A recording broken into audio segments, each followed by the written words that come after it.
now tuned in to the cold, hard truth. Cayman's #1 hard-hitting live podcast show, where we feature some straightforward conversations on political, social, and celebrity news and all things happening in the Cayman Islands and around the world. This show was created to give the people a voice and a means of being involved and informed without any filters. Sometimes it gets crazy, but we always keep it real. We bring you the tea, piping hot, so grab your favorite beverage and join the conversation via WhatsApp at 324-1612. Email tips@caymanmarlroad.com. Now, here's your host, Sandy Hill, broadcasting live from the beautiful Cayman Islands.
Magandang araw po mga kababayan, Joy Anglin po. Nabili na po ba ninyo ang dish pack ng Miracle Brokers? Up to 200 pounds kaya pong ilagay dito.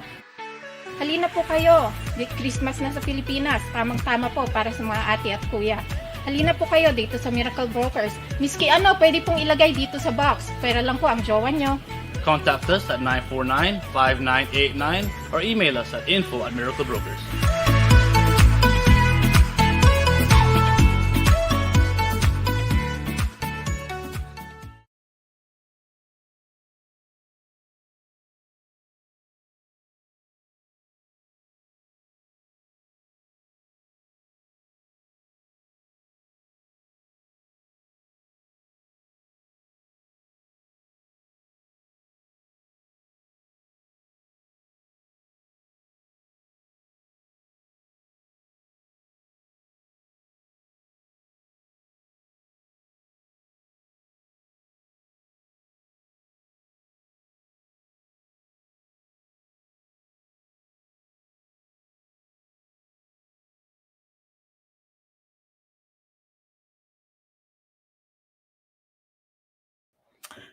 Good morning.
two. There we go, folks. Oops. Don't need two me. There we go. So who do we have? Evelyn, good morning. And by the way, Evelyn, I was just saying, I think you missed it when we first got started, but little birdie told me that you were partying this entire weekend. And in fact, that you had not one, but two birthday parties. I was like, what? Evelyn has got things going on. So do tell us how the birthday weekend was. I think you should hear sound, Evelyn. Yes, Evelyn was kicking off the weekend with her birthday parties, plural, having a good old time. So wake up, Cayman. Evelyn was partying this weekend. Happy birthday, Evelyn, with your two-party self. So we were just saying that in terms of political parties, Mr. Ezzard has the Cayman Islands People's Party, which we want to find out a little bit more about. And so hopefully, maybe next week, he will be able to join us on the program. They do have some meetings this week, so I'm going to tell you guys a little bit about those. Don't forget that our community calendar, folks, is a great way to get your event information out there. So if you have an event, whether it's a political meeting or otherwise, you can certainly let us know about it and we'll put it on the calendar. There's some events that do attract a small posting fee. So we can tell you, what those are. And you can certainly feel free to join in the conversation from there. But so his events are on our calendar. And then I'll show you guys, I'll actually share the event posting here with you in a second so that you can have that as well. So other news yesterday included our second COVID patient dying. So that was probably the biggest news story of the day. The lady was an elderly lady, probably in her 60s. She was retired, elderly civil servant. She's not originally from Cayman, but she has lived in the Cayman Islands for a very long time. So we are aware of who she is, but obviously I think it doesn't really matter in terms of, a name per se. Most people don't actually know her anyway. I found that most people are like, who is it? And they don't actually know is why they're asking that question. But she's not someone that would probably have been on your radar. She was just a worker bee. And apparently she was not well. Otherwise, she was actually receiving chemotherapy treatment. And so she succumbed to her. Apparently, she was in Jamaica getting treatment. And she is a Sinico patient. She has lifelong Sinico benefits. So I think from a cost perspective, it was cheaper for her to come to the Cayman Islands and receive treatment. So she opted to do that. And in her opting to do that, as she came back in, she was obviously tested right away, and it was discovered that she was positive for COVID-19. She was hospitalized, and remember the same time we were doing the story about the children, like Red Bay School being shut down, all that sort of stuff. It was around that time that she was hospitalized, and then the following day placed on a ventilator. And unfortunately, she does not appear to have improved, and she passed away on Sunday afternoon. So good morning to Miss Beulah. Good morning, Evelyn. Good morning, Mr. Walton. Hi, Morna. How you doing? And of course, we knew probably within an hour or so of her passing that she had passed. We did not announce it on Sunday because we were still in the process of doing some verifications, but we had received it from multiple sources that she had indeed passed away. So our condolences to her family. You know, at the end of the day, it's certainly never easy for anyone to lose a loved one under any conditions, really. But now it's, you know, as a result of COVID. So in COVID news, they're looking at some potential vaccines being, you know, useful to countries around the world. The UK made an announcement yesterday that the Moderna, I think that's the company, vaccine is one that they are keeping an eye on, and they've already pre-reserved like an initial contract of a lot of that vaccine. So good morning to Andy. Good morning, Kizzy. Good morning, Sue. Good morning, Joy. Good morning, Ingrid. And hi, Tracy. So listen, we would be amiss if we did not talk about what is happening around us in terms of Hurricane Iota. Someone said my sound is gone. I'm not sure why. It still is up on my end. Maybe try refreshing. Can everybody hear me? I guess one person can't.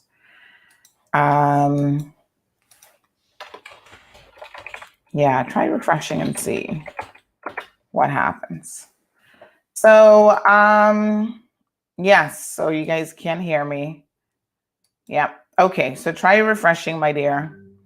So, Amanda, thank you so much for tuning in. So listen, Hurricane Iota is an unbelievable storm. It went, again, just like the last storm, from a thunderstorm to a major hurricane in the matter of just a couple hours. I mean, it's a whopper. Yesterday, early in the morning, after midnight, it made landfall, or as close to landfall as it was going to get to San Andres, it's San Andres, Providencia, and Santa Catalina. So these are archipelago. How the heck do you say this word? Archipelago. That doesn't sound right. Archipelago. I always feel like the Spanish would definitely pronounce it differently. Hold on. Let me get some Google definition help here. Here we go. Archipelago. Archipelago. We'll pronounce it the English way for sure. I feel that the Spanish speakers would pronounce it very differently. And I was looking at it with all the little tildes and accent points. So these are a group of islands, and it includes San Andres, Santa Catalina, and Providencia. Now, I don't know if there's any other ones in the area, but I think those are the three main ones that are definitely inhabited. So it's a small cluster of islands. And so they are currently tied to Colombia. There's been a bit of an interesting history of their association and how they've like changed hands and stuff over the years.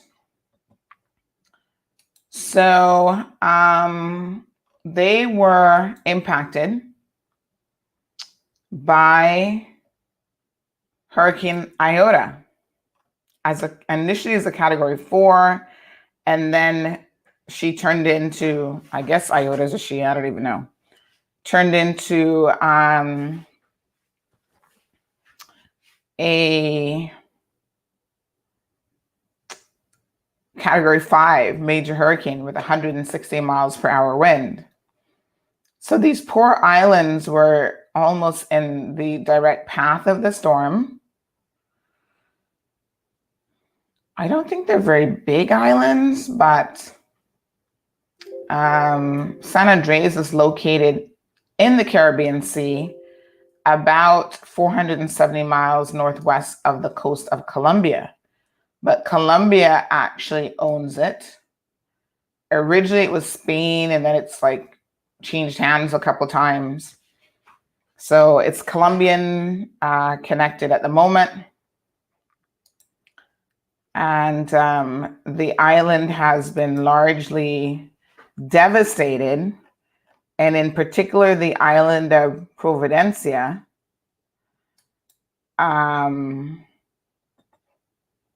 which has sustained a large degree of damage. It is reported that some 98% of the structures there are damaged. So, you know, the interesting thing about the history, there's a lot of history for those island chains, including the Americans tried to inhabit them, but that didn't work out for them. They didn't do well with that. So they pretty much gave up and decided to go elsewhere. But it is mountainous terrain, beaches. So they do have a lot of waterfront beaches. And it looks like a beautiful place. I mean, it looks like a beautiful number of islands, right? But yes, unfortunately, they are dealing with a great degree of devastation now. So the storm went past them, over them, headed for Nicaragua and the coast of Honduras. Again, the border of Honduras. So we have some video footage of the storm, and I should warn you that it's just shocking, really. So good morning to Anna. Good morning, Duran, Darlene. Thank you so much for tuning in all the way from the UK. Yeah, so it's Larry. Hi. I'm going to bring it up here because I do want you guys to see this. I've understood that Catalina is completely, the words used were wiped off the map. So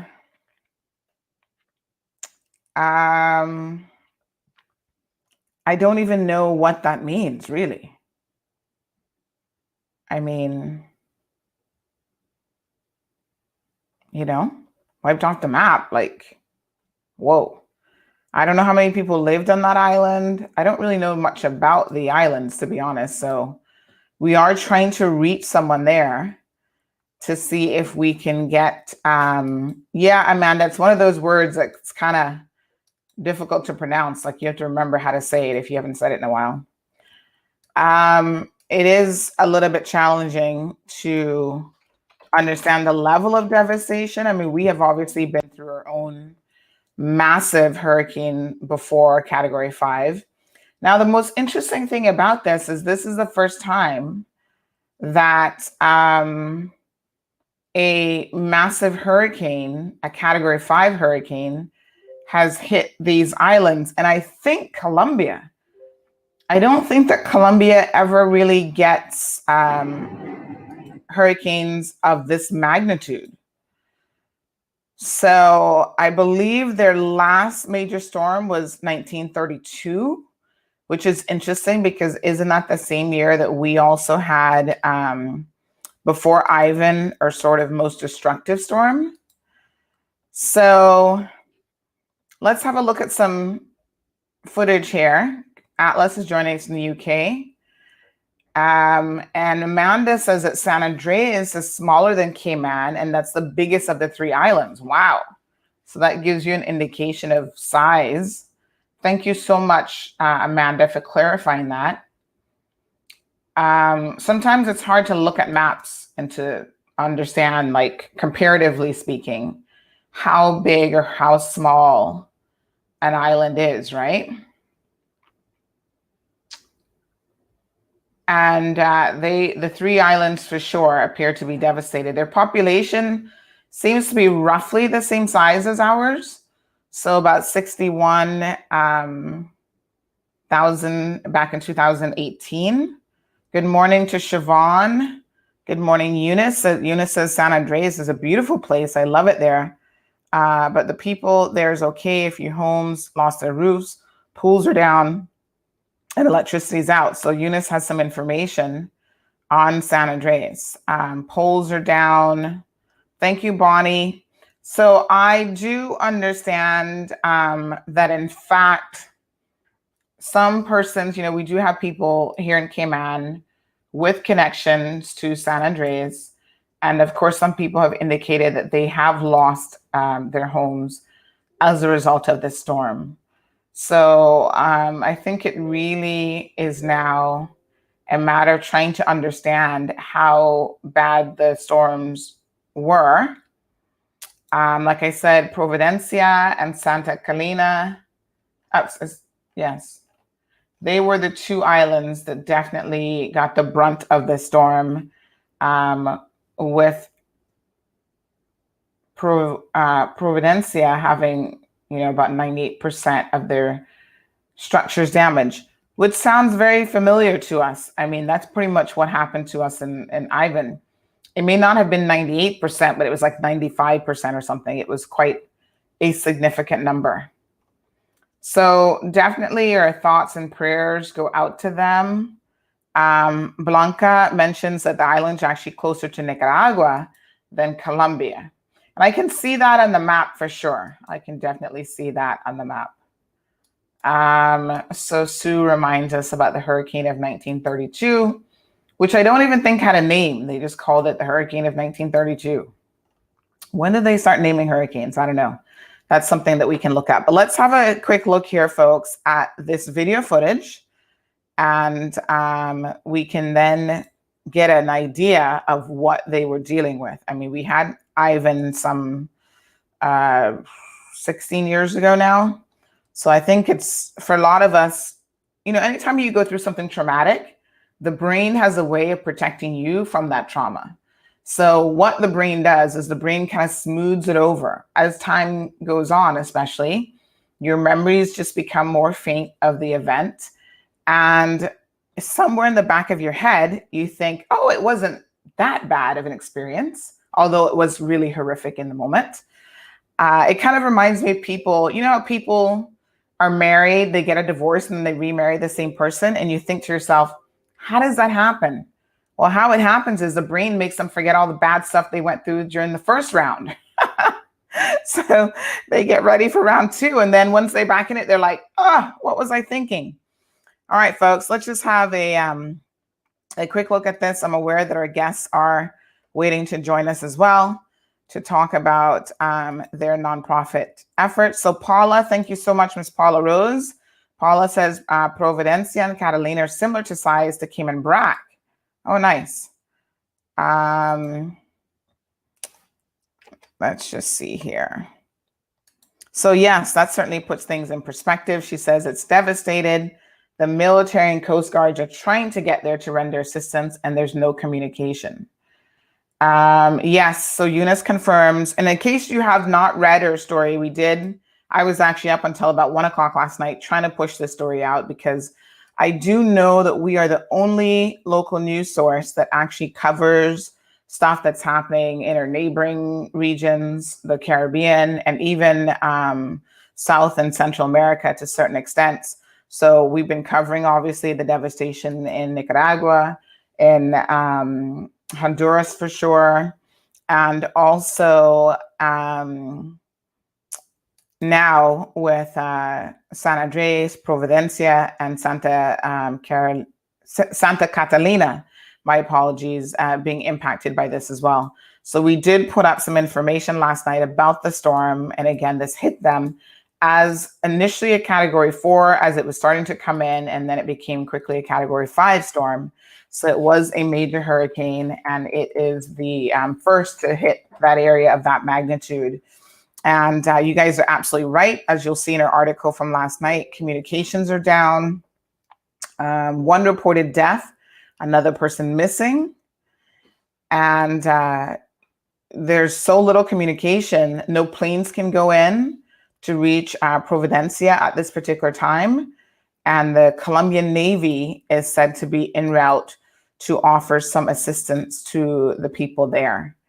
So it must be quite a scary situation being cut off from communicating with people, my apologies. So late last night, around midnight, Hurricane Iota was slated to head directly to Nicaragua. And so we'll get a little bit of an update here in a minute. But like I said, I'm aware that we have guests waiting. So we don't want to be rude to our guests. We're going to pull them in here in a second. So give me 1 second. Eunice says that her husband's family has had to, they're in Bogota, Colombia. Sharon says, Sandra, you're doing the best right now when it comes to news. Thank you so much, Sharon. I really appreciate that. Like I said, yesterday was one of those days that as a news day, it was just really, really busy. We had our first COVID death. Our second COVID death, my apologies. We had the storms that we were watching. We had some court cases that we were watching, which I'll update you guys with a little bit later on. Good morning, Lenny. Thank you so much for being a source of information for us as well on the islands and what has been going on there with San Andreas and Providencia. And Santa Catalina, because he has been sending us early on some information on the storm. So we really do appreciate that as well. So let's have a look, folks, at the video footage that we have here. Like I said, it's quite shocking, but we need to realize how fortunate we are and also how much other people are going through and suffering at the moment so that we can galvanize our resources to assist them where we can.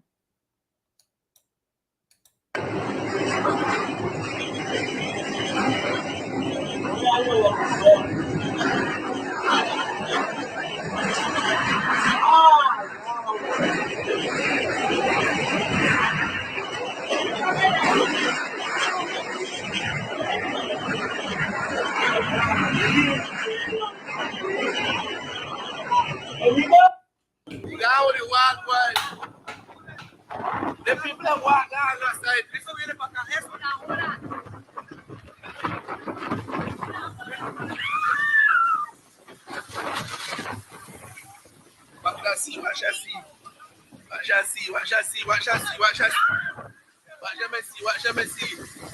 Pass out the post. Pass out the post. What?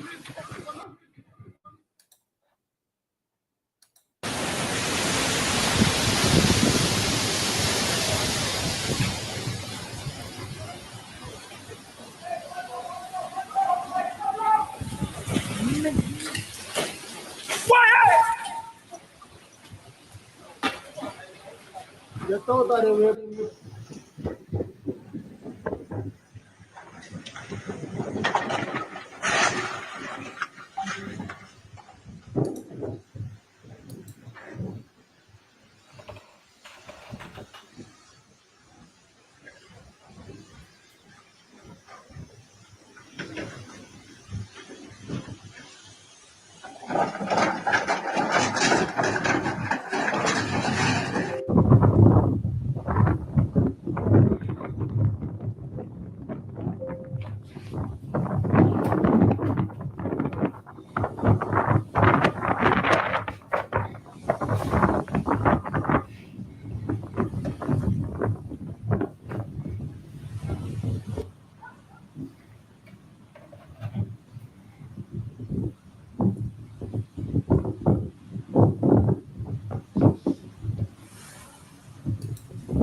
All right, folks. So that is unfortunately where we are with the storm. As you can see, 160-mile-per-hour winds, lots of storm surge and water. They're an island just like us. So we appreciate what that means. The ocean is incredibly powerful. So we saw some wind damage there to a lot of their roofing structures and a lot of the buildings. The one video there with the light poles coming down and people actually being outside in that is just shocking. I mean, we know even just a week and a half, 2 weeks ago, we had a tropical storm with 30, 35 miles per hour. And, you know, we had a few light poles snap and some were tumbling over. So it doesn't seem like it takes a whole lot sometimes for these light poles to fall over. But my gosh, to actually see people outside in that is quite a shocking reality check. So hopefully they're fine. And this is why the authorities tell you folks, when a storm hits, your safest place, I know sometimes it's hard to believe because if the roof comes off and these other things, you're like, you know, but your safest place really is inside because there's so many dangers and, you know, floodwaters. There is some footage, I think, that was coming out of Nicaragua yesterday with an area that gave way, basically a mudslide.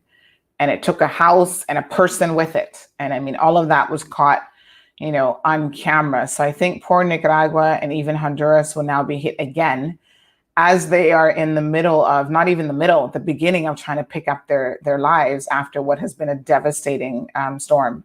So I know that Cayman, the Cayman contingents here, a lot of nonprofit organizations, a lot of churches have been galvanizing their forces to make donations to Honduras. But let us not forget, it is not just Honduras that has been impacted by this, folks. There are people in Guatemala who've been impacted. There are people in Nicaragua who are impacted, and to a lesser extent, Panama as well. And of course, that's one of the reasons why organizations like the Red Cross, who has a much broader reach, will be able to go into all of those areas because they have, you know, regional locations throughout the area there. So good morning, Miss Arling. Paula says, thanks for all you do, even more so in these perilous times to keep us informed. You're most welcome, Ms. Paula Rose. Miss Darlene says, CMR is my main source of information, and I don't know what I would do without it. Thanks, Sandy. Well, thank you, Darlene. And of course, you are a Caymanian living abroad. And there's a number of Caymanians I'm very much aware who do not physically live in the Cayman Islands, but they still want to know what's going on here, because in your heart of hearts, you might be living somewhere else, but this will always be the best place in the world, and this will always be your home. Miss Sue is having some flashbacks to Ivan. Good morning, South Marjorie. She wants to know where that is. So South Marjorie, that is actually San Andres, Providencia, and Santa Catalina. So I think most of the footage that we have received is actually San Andres, because communications are down completely for Providencia, and Santa Catalina is said to be completely destroyed. So yeah, 2 Category 5 hurricanes, literally 2 weeks apart. It's almost unheard of, I think. And in the history of Colombia, this is the first time that a Category 5 storm has hit their islands, or I think any part of Colombia. So thank you guys so much. Lenny confirms that Providence Island is totally devastated. The entire island is destroyed. No communication since Monday at 3 a.m. And the humanitarian Navy ship was deployed last night from Cartagena to help people there in great need. Atlas is another Caymanian living in the UK. He's a student there, so he wants to know about the weather here in Cayman. Atlas, we're actually pretty good. I mean, I think we might get maybe a little bit of rain today, but honestly, we have nothing to complain about, trust me. And Eunice says she's spoken to her in-laws 10:30 yesterday. She hasn't spoken to them since 10:30 yesterday morning, and it's very stressful. Some areas have no contact at all, and my husband has a family member over there on the mainland, And that's how she's hearing anything so far. So we here at Cayman Mall Road will do our best to keep you updated. We do have, like I said, persons like Lenny and a few other individuals who are keeping us in the loop as they hear information. And we will certainly pass that information along. That's the least that we can do because we need to understand the level of devastation. Also, big shout out to Ingrid. Ingrid is from San Andres as well. And she's also unfortunately lost her home. And Lenny just reminds us of the proximity Providencia and Catalina to the Cayman Islands, about 365 miles south of the Cayman Islands. Good morning, Marshall, joining us from North Carolina. So let's go ahead and speak to our guest this morning. As Miss Paula Rose rightfully pointed out, we are living in perilous times, and sometimes there are people who are living without a lot of hope in their lives. And I know that is incredibly sad. Because I have always said in life that one thing I know from my own personal experiences is you can survive anything once you know that there is a silver lining or a light at the end of the tunnel. And folks, that is called hope. Once you have hope that something will change, something will get better, you can literally hold on and survive anything. I imagine sometimes when I think about major events that have impacted the entire world, or a group of people, you know, like the Holocaust or whatever, I think, how does someone survive something so incredibly traumatic? And the only way that you survive it, and of course, millions of people didn't survive it, but the only way that you kind of hang on in those times is if you think this is going to come to an end. There's hope, somebody's going to rescue me, somebody's going to save me. So I really appreciate people who engage in nonprofit work, who go out of their way to help members of their community. We do have a lot of people here right in this country that are in need. You know, right now I know that we're focused on helping persons overseas because they were hit far worse than we were. But, you know, up to last week, I had people saying to me, this person's house got flooded out.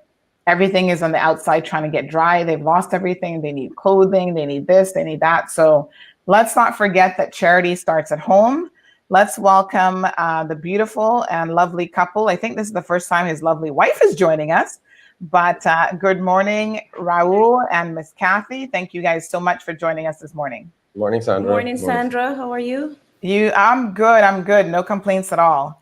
I know Raul has been on the show before, so he is, I won't say a veteran yet, but he soon will be. But Kathy, this is your first time here. So let us and all of the, I think we've got about 80 persons now watching, 81, it just jumped up. Let us all give you a warm CMR welcome. Thank you so much for joining us this morning. And thank you for having me, Sandra, or having us both. Yeah. And you look beautiful. Raul, I'm sorry, but you know, sitting next to you. I know. That was my fear that when she came on, I would not be invited back on again. But Sandra, thank you so much for having us. Obviously, I have strong links to Nicaragua, and it's a devastating storm. My family, when they last spoke, they were okay. This storm actually didn't really pass. Where it went pretty close to Corn Island, where I lived, where I'm from actually, but it actually, I think the landing was further north, but the other one last 2 weeks ago was also devastating. But I mean, these islands are very small, right? Relatively low-lying islands, so I'm sure the devastation there will be unprecedented in all these islands, because San Andres and Providence, as we call it, is actually very close to Nicaragua. It's closer to Nicaragua than it is to Colombia. But so Kathy and I, obviously, we want to talk about the charge that will the initiative here that Kathy started, and Kathy will give you more information. But this all started when we did the soup kitchen, Sandra. We realized that, like you said, charity starts at home, and there are a lot of kids in need, and the backpacks was one thing. We gave out 501 backpacks during the summer, but then we said, what about Christmas? That's also a festive time. Why don't we do something for them then? And Kathy and Marcia came up with a brilliant idea. Let's have a sale. Let's have a lightly worn or gently used designer clothing sale. at the Pilates studio on Saturday from 2 to 5. But what we're also, because of the devastation in Honduras and Nicaragua and Central America generally, because Guatemala as well, is in Honduras, we will donate whatever we haven't sold. We'll actually donate to the Red Cross. But we also support another charity that's called Food for the Poor. It actually started in Jamaica, but they provide charity work throughout Central America as well. And that's an organization that we provide, well, we donate on a regular basis to. So we'll be donating stuff to them as well, or money to them, so that they can try to help the less fortunate in Central America, which are our neighbors. I mean, we have most Caymanians have a lot of family members or heritage in, especially on the Caribbean side of Central America. So even us far south as Panama, Colombia, as well, Honduras, Nicaragua, obviously Belize. Because those are all former Caribbean people moving to Central America for a better life, the first part of the last century, right? So we have a lot of linkages. But this initiative that Kathy and Marcia came up with, is actually a unique one, because what we're going to do is 100% of the proceeds will actually go towards having a Christmas party for kids in West Bay, because this may be unique in so many ways. It's give me 1 second, Kathy. Yeah.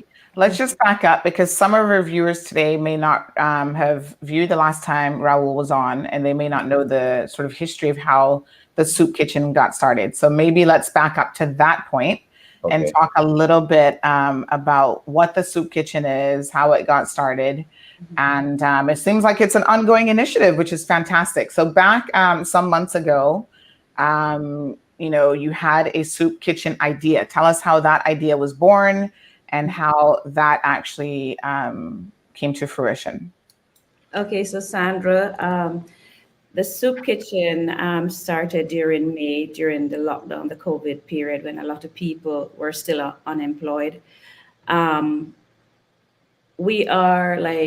We're contributors over the years there's a food pantry at the John Gray Memorial Church in West Bay. A lot of people might not be aware of that. So during the lockdown, I was very concerned, because, we weren't able to buy things in bulk like normal times. And so I said to Raul, the minute I heard Ale Thompson would be open, I said to him, we need to do something. We need to start a soup kitchen. Of course, he wasn't so excited, because he was concerned about all the logistic. And I told him, actually, that's where you come in. And we started it along with another friend of mine. She couldn't be here this morning. She runs Pilates studios out of Governor Square, Gate. So we started it in May. We committed financially to run it for only 8 weeks, but at 7 weeks, the kids were out. The kids that normally get lunch provided by Feed Our Future or the various charities. And at that point, I said, Raul, there's no way we can stop it now, So we had a restaurant that came on board, Tilly's. They reached out to us and they started supplying pizzas once a week. I bought sandwiches from Subways for the kids. I did the soup along with help. I mean, I would cook my special chicken soup. And so we did that. We've heard about this famous soup, by the way. Well, I told Raul last time when he spoke to you that he should have invited you to come down and have some. I did invite him. Yeah, he did. But, it was such a busy time that I did not get an opportunity to come. But it's still on my bucket list to try Kathy's chicken soup. Well, we did it for 3 weeks because, I'd love to continue this forever. And I work. We both work because we a company. So at that time, I see where it was needed.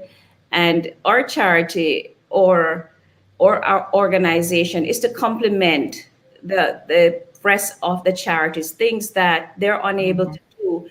And we're not able to do it. I'd love to do it as a full-time, and maybe one day I will, but at the moment, occasions like Christmas and God forbid, if there was ever, a storm, things like that, and to carry on. And like one of the other things is like back to school. we plan to continue that. So just different occasions.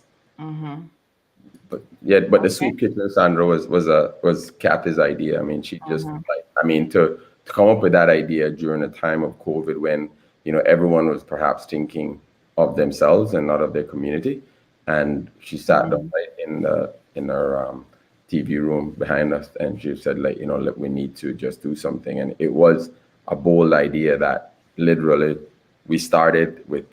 We went to Yale Thompson's, went to Roper's, bought all the supplies, and the first day we had 150 people that actually got were fed, and then it just kept getting bigger and bigger and bigger. And then our kids, Danielle, Ali, and Marcia's kids, Drew, Trey, and Charlie, who were actually the ones delivering the soups. They had this community that they went to, and they became friends with the kids in the community, and so they knew the kids by their names, and they were saying, well. Mom and Hallie said specifically, they go back to school in September. You know what I think I'm gonna do? I'm gonna get the school shopping list from them, and then let's see whether we could buy them backpacks. And in that community, there were maybe 15 kids, right? But Kathy, Hallie, and Marcia, and Elizabeth Chambers, and Tammy Means went out shopping, and they bought how many backpacks that day? We bought 200 and whatever it was, and then somebody contributed. We bought close to 300 and school supplies. So there were not only were there school bags, there were school supplies in the bags. In the bags, just to give them an empty bag, and taking, we've taken into consideration that again, so many people are unemployed. It was a start, and then somebody heard about what we were doing, the initiative, and they reached out to us and they donated 235 backpacks. So then we had to go back out again, and then we had a few more people who came on board and contributed to the supplies for those additional 235 backpacks. So we ended up distributing 501 backpacks in total from kids across the island. So there were kids from all over, and then the idea of the Christmas party. And here's a little photo of the backpacks. I mean, this is amazing, actually, that you guys were able to pull this off. And I think it speaks to, when someone starts to do something, Mr. Alric Lindsay has shared his experiences in terms of this. Other people see it and they say, you know what? I love the fact that you're doing this. I might not be able to go out there and be on the forefront, but allow me to make a donation, allow me to donate money or donate a gift certificate to a particular store or whatever to allow you to continue to do your community work. So I think this is fantastic. And everything you see here is stuff that kids need. And they get so excited about having when the new school year starts. I mean, there is nothing like I remember as a kid, getting a new backpack and having fresh supplies. It makes you excited to go to school, and you want to go to school, and you want to learn, and you want to be there. Yeah. So Kathy's plans for the Christmas party is actually around the same lines as well, right? It's like let's try to make it into a community. So we're actually setting up a proper nonprofit, but we're going to call it the community kitchen, because everything happens around the kitchen table. So we want to keep that sort of, there you go. It's perfect. Thank you. Yes. So this trunk sale is going to be lightly used. Now, do we need to explain to people what that means when we say gently or lightly used clothing, preferably designer clothing, which in other words, just something with a decent label on it. Yeah. Right. And some of them actually still have their labels on. Some of them still have their labels, Sandra. Some of them haven't been worn. Some of them are brand new clothing. They've never been worn. And then they're all from like pretty well-known brands, but they're in very, very good shape. And the price. Some of the brands are like Ted Baker. J. Crew, which is one of my favorites. All right. Banana Republic. There's some Club Monaco. There's Gap, and the list goes on. Yeah. Okay, awesome. So it's going to be at the Pilates Studio, which is located in Governor Square on West Bay Road, this Saturday from 2 p.m. until 5 p.m. Yes. And, we might be there a little bit later, but right now we did to be in there from 2 p.m. till 5. And so we're asking, everyone to come out, and I'm sure they'll find something to buy. We have a few men clothing, not a lot, but we have some. Yeah. And just come out. We have clothes for teenagers as well. Mm-hmm. And for kids. And for kids as well. A few kids. Yeah. Not a lot. So all of the proceeds of this will go to support your Christmas party for children in the District of West Bay. And then you did say if you had any clothing left over, you would donate it to the current need. Right. The proceeds actually, Sandra, because we've just as we finished the soup kitchen in August, we had a few people who committed to helping us, with the party. So like the party is, a minor thing. We do be able to provide gifts for kids in the community who might not be receiving a gift at Christmas. And for the younger kids between the ages of 5 to 12, and then 13 to 17, we want to be able to give them a gift certificate. So that's really what the bulk of the money is going towards purchasing. And, depending on, how much we raise, and we've had a few people who reach out to us who also will be contributing. We'd like to give some of the families a food gift certificate, groceries. So we'll see how it goes. But I mean, the main focus is to provide the kids with gifts for Christmas. Right. And to just try to make their lives a bit brighter. And 2020 has not been an easy year at all for anyone, Sandra. Right. For sure. It's not going to be a happy Christmas for many of us, right?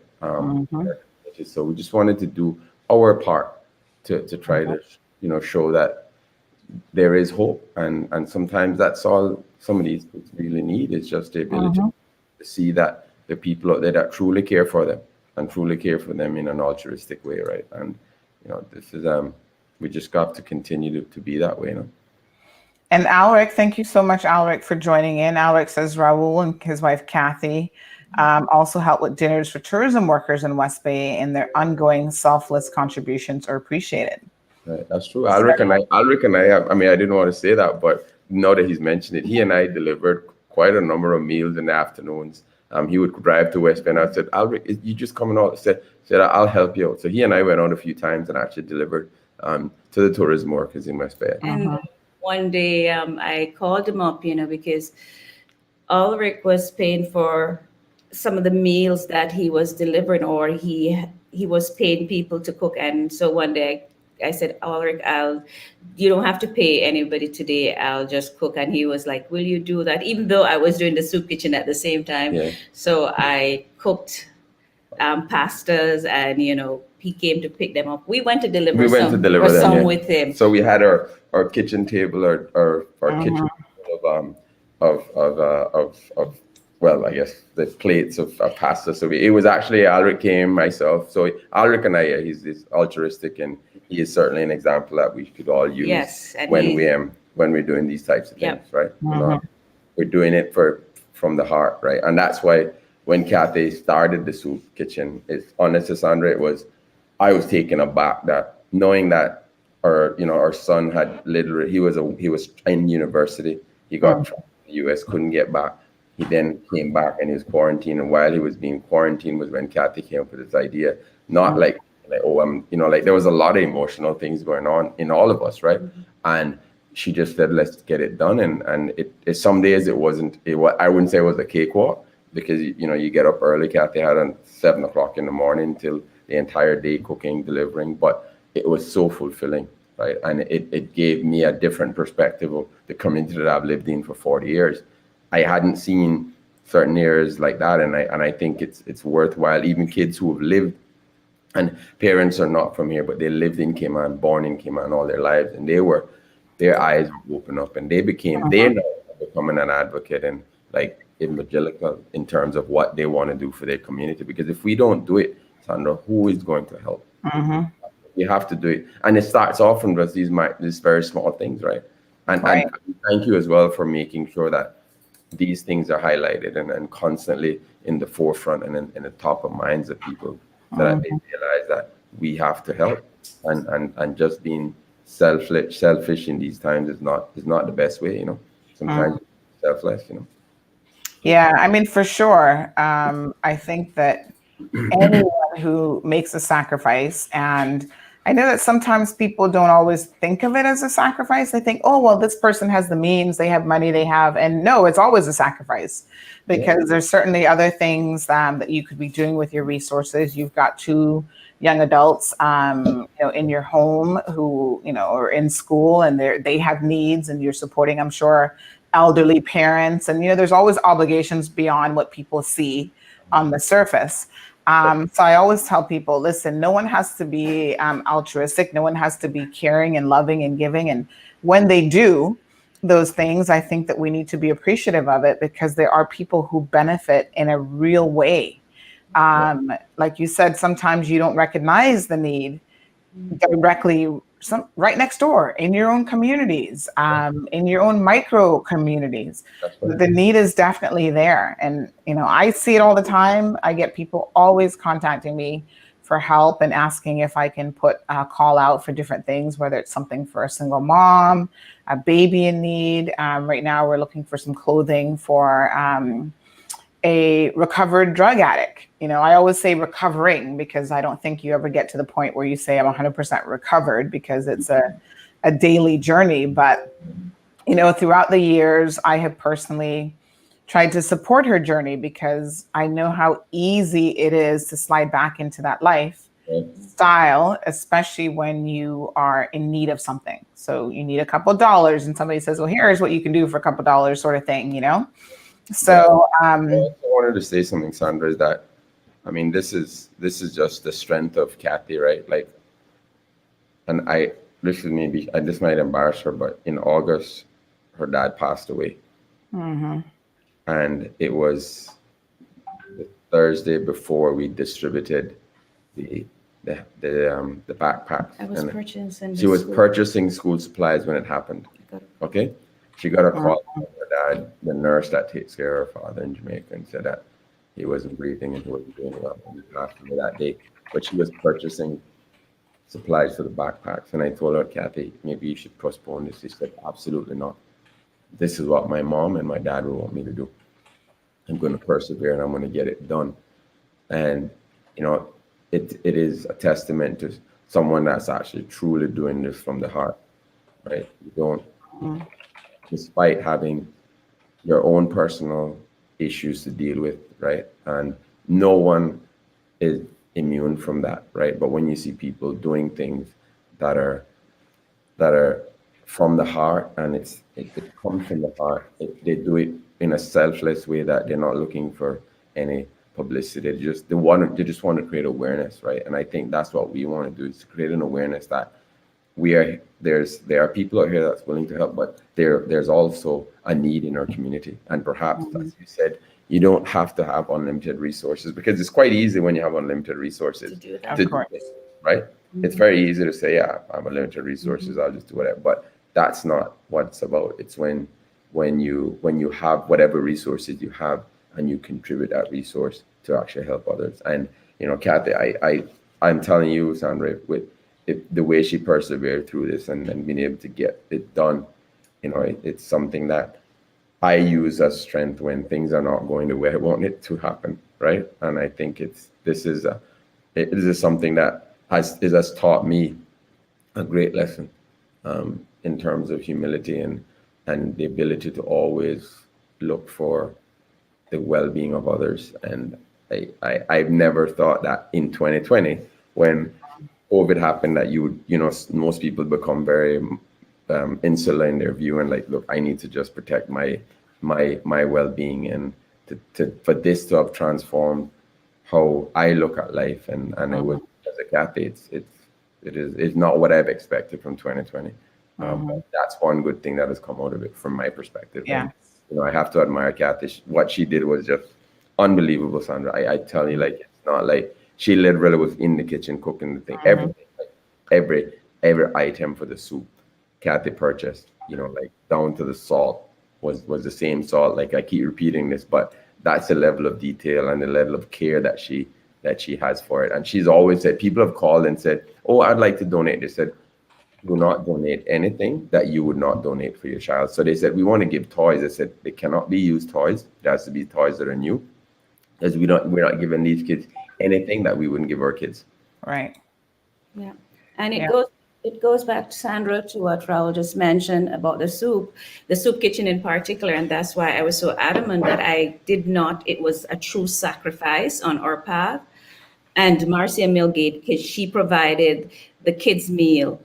And because it's so easy for people, and I don't like, and people that know me well, from, people who've worked with me to friends, family, I will never give you something that I would not give to myself or my children. That's not who I am. And for me, it was a true sacrifice in the sense that, listen, I only use best dressed chicken to cook chicken soup at home. I only use the very best ingredients, and I was not going to use anything. A few people said to me, why are you buying that? That's too expensive. I said, well, it's my money really. So I'm going to do what I want to do with it. And this is what I want to do it, because I would not give that to you or your child. Why would I go give it to other people's kids? That's not what giving is about. Giving is a sacrifice. As Raul mentioned, it is so easy to give when you have so much, but giving is about sacrificing, and sacrificing to me is giving your very best, and the best of what you can afford. Absolutely. No, and I love that. I mean, I always think, even when I go through sometimes my closet and I'm looking to donate, whether it's the baby's clothing or, I try to do at least once or twice a year, I go through my own stuff. I think about that as well. There's like a bin of, this stuff I wouldn't probably wear again, although sometimes you think, well, someone would be grateful for it. I think that you need to use the same standards that you use for yourself. If you would like something nice, and that's what I love about this trunk sale, that you're encouraging people to know that it's lightly used, name labels, designer goods that they're going to be getting. So when they put it on, no one's going to know that this was purchased at a trunk sale or that it was a hand-me-down. Some things are brand new and still have the tags on them. So that is absolutely wonderful. And it just is, a testament to ultimately where your heart is and how you do think about other people. No one is less than just because they have less than us. So that's really wonderful. Well, thank you guys so much. Louis, who is joining us from Detroit, is saying that they're getting their first snowfall of the season, and it's 34 degrees outside. He tunes in to CMR almost every single day. So we have our international crew that is here. We've got Barbara in Paris. We've got a few people in the UK. And a few people in the US. Jamaica is always represented, of course. We've got people in Jamaica who are tuned in. So folks, this is a wonderful initiative. Please encourage, your family members, if you're not on island, to go out and support this trunk sale. It is this weekend at the Pilates studio in Governor's Square. My apologies.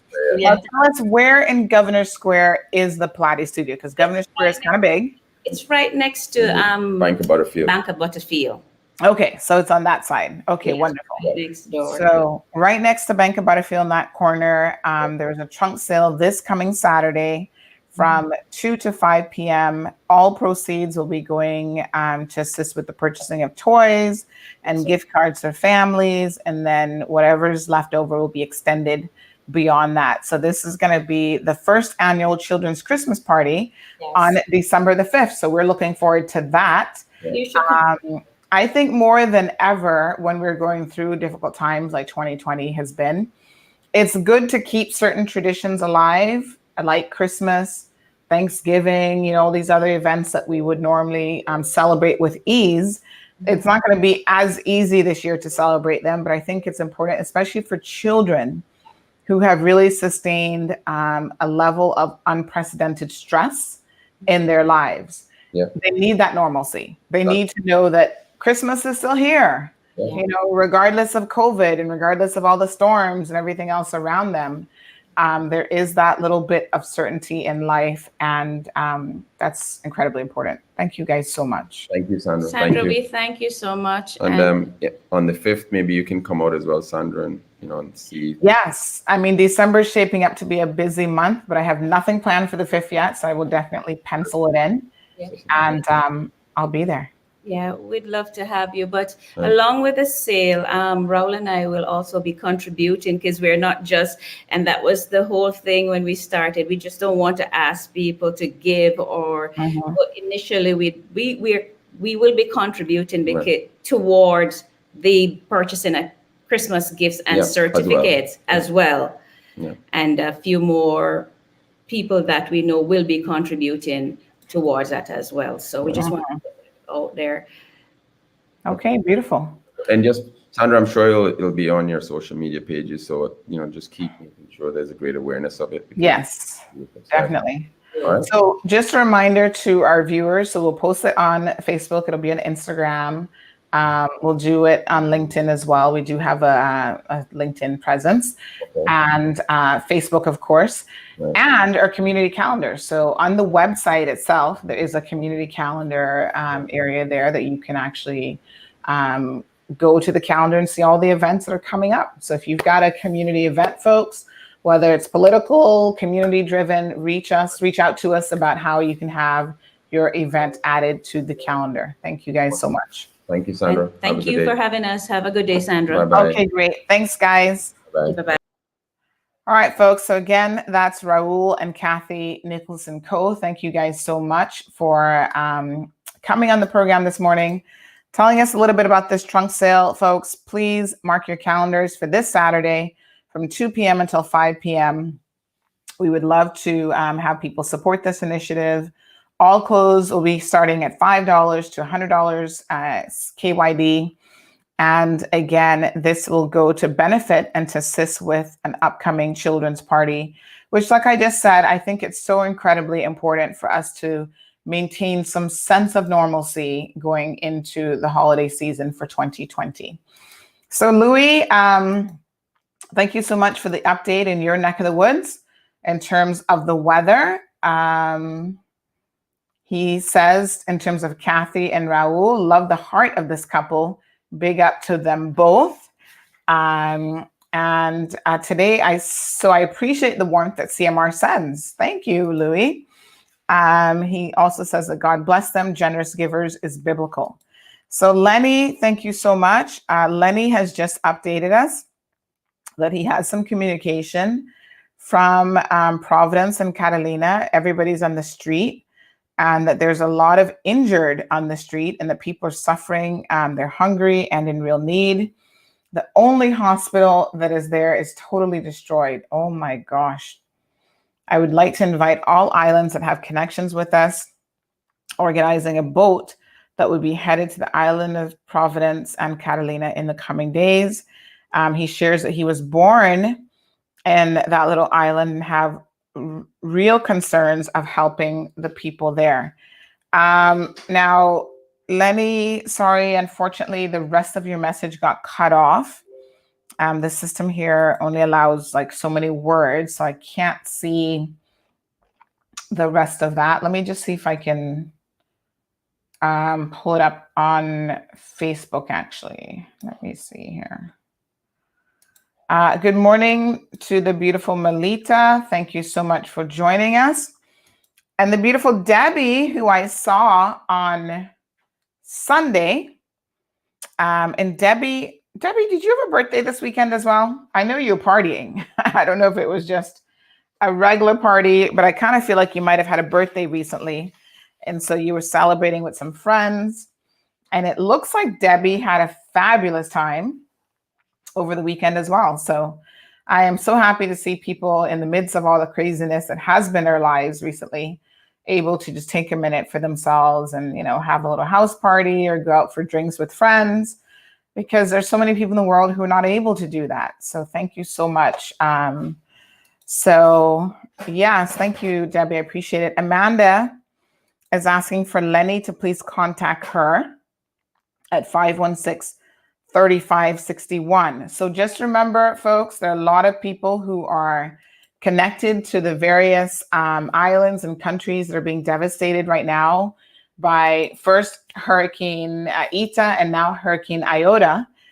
And Sue mentioned earlier that the projections are that this hurricane season will last longer than normal.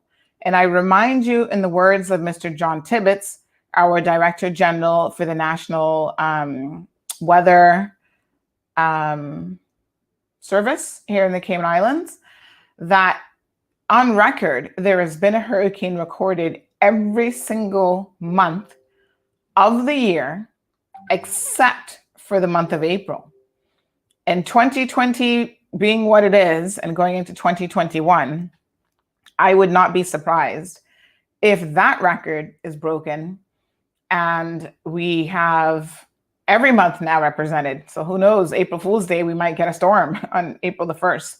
But what we do know is this hurricane season was predicted to be an active one. And as it turns out, the predictions are spot on. It is the most active hurricane season ever on record. So 2005, a record was set with the most named storms. And this year, that record has now been broken and surpassed. So we need to continue to monitor all systems, which obviously impact our own safety and our own well-being. So let me just pull up the latest update on this, please, so that we can see is where we're at.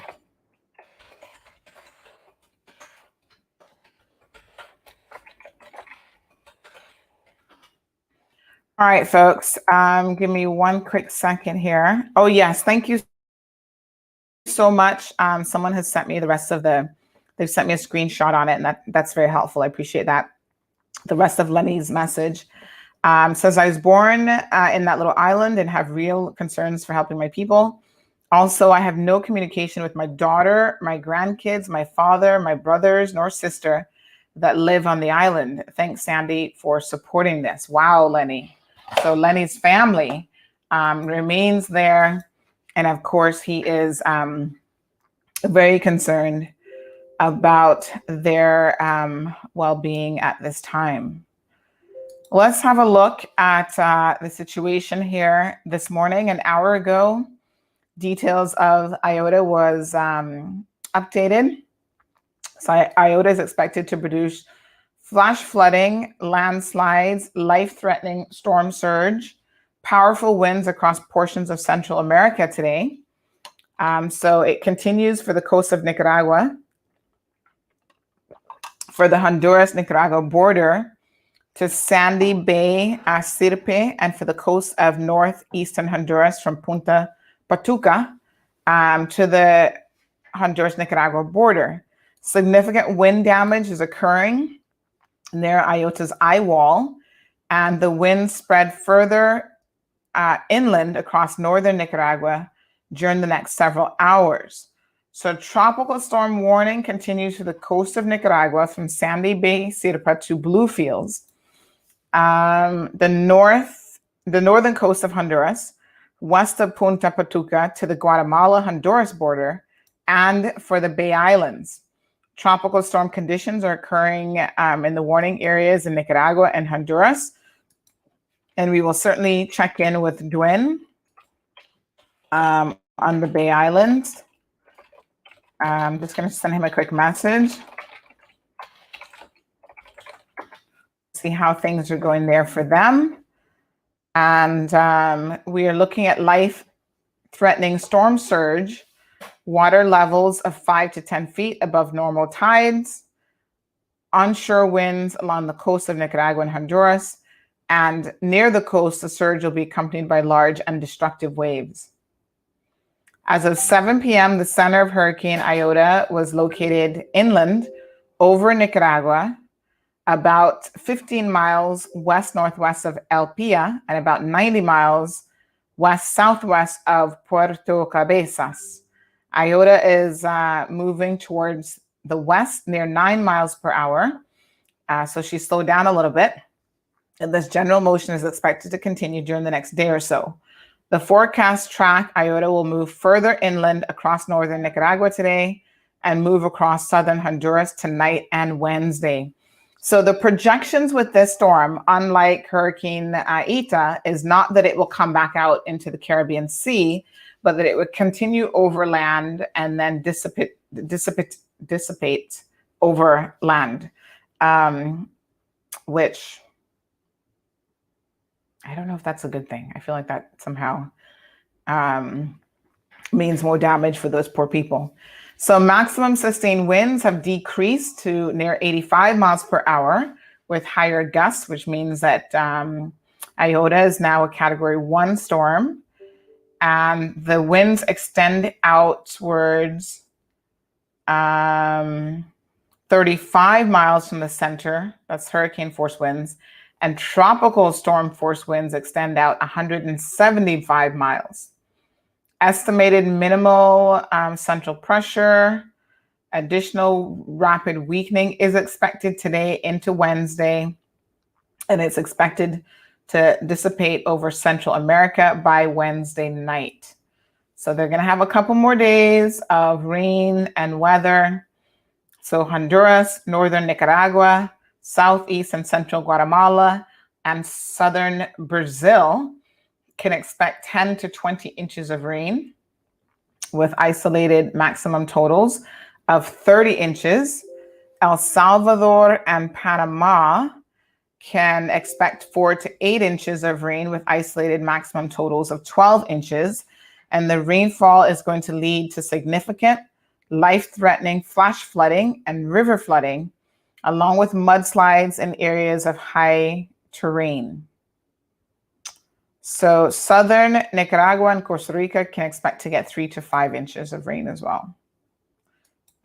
So it has obviously, now that it's over land, it has broken up the storm significantly from a Category 5 storm, but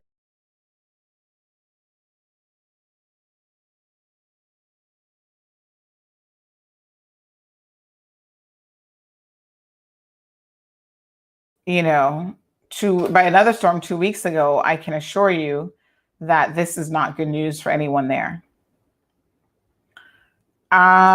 So Linda has sent a link. Thank you so much, Linda, about off-season storms. She says it happens. And here's a list of off-season Atlantic storms on Wikipedia. And so Linda says to be prepared. My gosh. I think anything that can happen will happen this year. So we live in the tropics, folks. So let us always, always, always be prepared.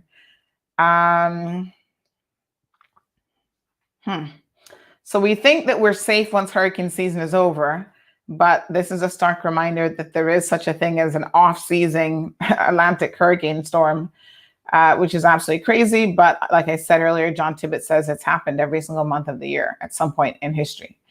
So hurricane season generally runs from June the 1st through November the 30th of each calendar year. That's when we get 97% of all Atlantic tropical cyclones, aka hurricanes. However, that's the peak activity between August and October.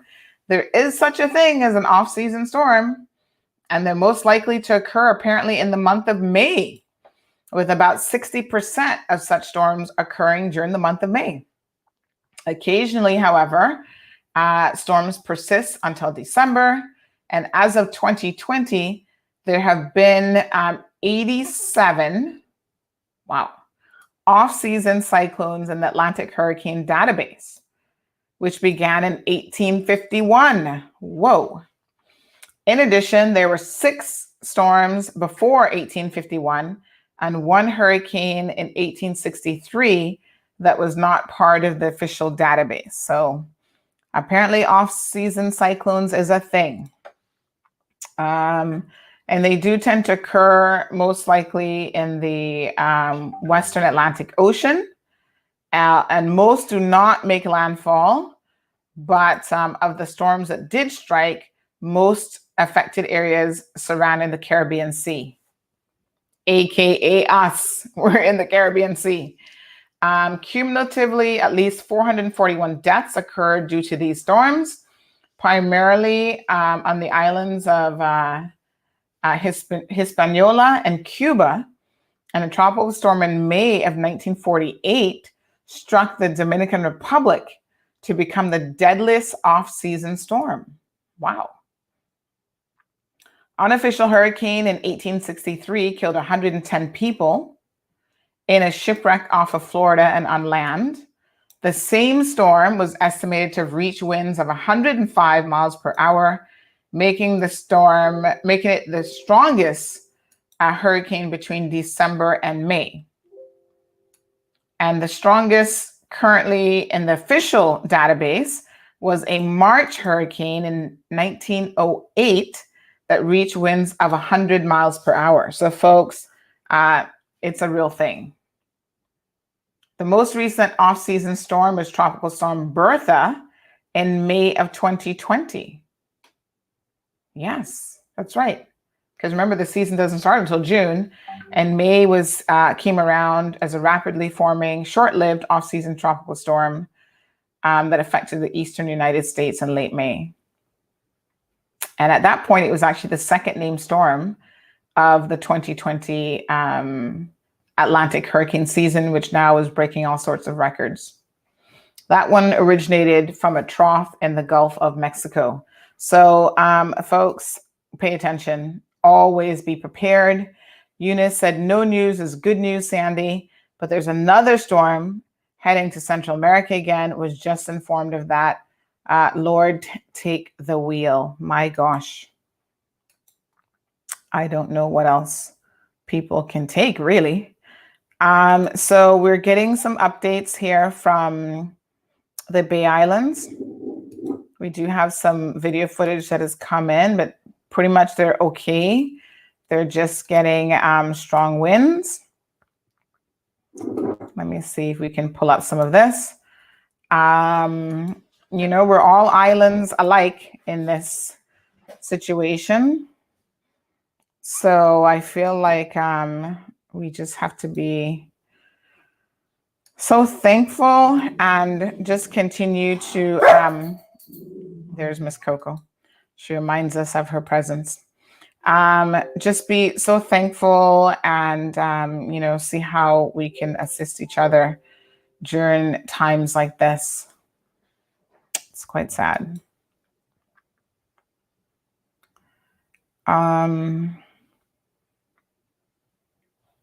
So this morning is the impact of Hurricane Iota on the Bay Islands. So they're getting some of it as well.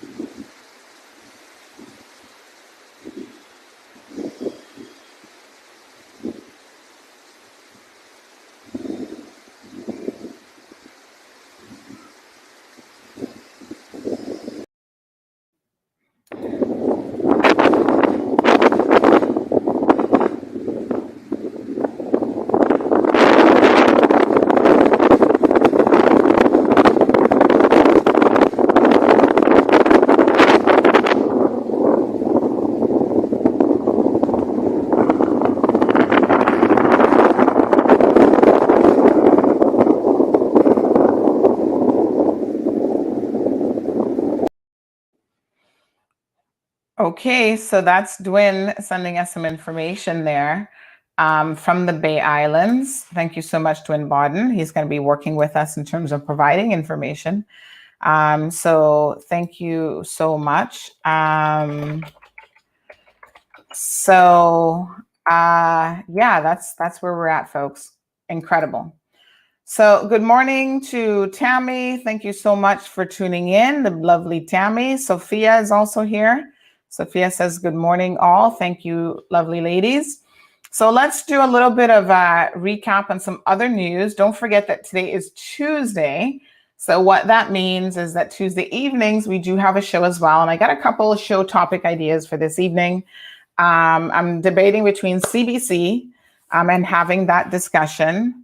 And we also need to talk about something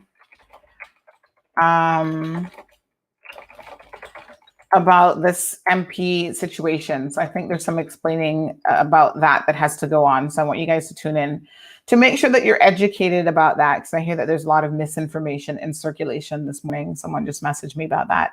So listen, folks, arrested and charged is this alleged child predator. He was literally caught with the child's panties down, clothes off, and panties in her hand. So I don't think there's much to allege with a 12-year-old child. This is when I honestly wish that the death penalty was alive and well here in the Cayman Islands. His name is France. What was the last name again? Hold on one second, folks. I'll tell you. France Faran. He's from Jamaica. I understand that he's been in the Cayman Islands for a minute. He appeared in court yesterday, charged with indecent assault of a female child, as we reported last week. It's horrible. There was another man in custody yesterday who was also charged with 7 counts of indecent assault against a minor as well. Folks, we got to pay attention to what is going on in this community, and these child predators have got to be stopped with tougher sentences. Prevention is always better than having to deal with this afterwards. And so as parents, we need to do everything to educate ourselves about how to protect our children. Also arrested, or my apologies, not yet arrested. However, an investigation is ongoing into alleged thefts at the Liquor for Less, the Reflections Liquor for Less store on the waterfront. This young lady worked for Reflections for about a year. Her name is Verna Umnaldi, and she is accused of stealing a substantial amount of money from the liquor store. She's been terminated as of September after her thefts were discovered. And apparently she's been at it from day one, like literally got the job and went in there with the intentions of stealing from the hard-working Panton family. Stanley and his brother Prentice, as we know, own and operate Reflections for many years in our community. They have a liquor store and a clothing store, which I think the clothing store has been downsized considerably over the years. But they have a couple Liquor for Less locations around the island. And so she was there stealing money from the onset, the entire time that she was employed. Now that's bold, folks. I got to tell you, that is really bold. And it's my understanding that she was so bold that she came out with new and ingenious ways of carrying out her thefts. Ways that senior managers with 20-something years of experience had never seen before. So they were like, wow, this woman is quite something else. So there you have it. As soon as the story went up, she took down her social media page, of course, but not to worry. We had enough photos already in the queue to be able to share you a picture of her. Now, here is something that's even more amazing about this lady. It is alleged that she has gone on now to be working for a company a family as a nanny. Here she with a photo on her Facebook page with a bottle of something in her hand. I can't help but wonder if she stole that from Reflections. And there she is, folks, celebrating on a dining room table with a bottle of wine. Imagine. So my sources indicate that she's now working illegally with the family here in the Cayman Islands. No work permit, moved on from Reflections, who obviously terminated her employment upon discovering what she had been doing. And in addition to that, she did sign a confession. So they caught her and she confessed. But the audacity of confessing, signing a written confession, and then going on to work with someone illegally is like, whoa. Girl, you got some balls on you. Good morning to Janelle. Debbie says need to keep scum from entering Cayman. The thing about it, Debbie, is you never know who is who. This is a sad situation. You know, the Philippines, Jamaica, Honduras, all these countries are very big countries. People who come here manage to get a clean police record. Doesn't mean that they're honest people. It could mean two things. They've never been caught. They've never been convicted, even if caught. Or sometimes they can find other more creative ways of obtaining police certificates, police clearance certificates. So we don't always know what we're importing in despite our best efforts. And sometimes people come here and they start to act out because they see things that perhaps they'd not seen before. And the sticky fingers really start to emerge. And they try it and they get away with it a couple times and then they keep trying it. And evidently that's what she was doing. She was very, very bold because she was successful early on. She just thought she could keep stealing forever and no one would ever discover the money had been missing. I mean, it's just unbelievable. Wow. In other news last night, there was also a fight at a local laundromat in Swamp.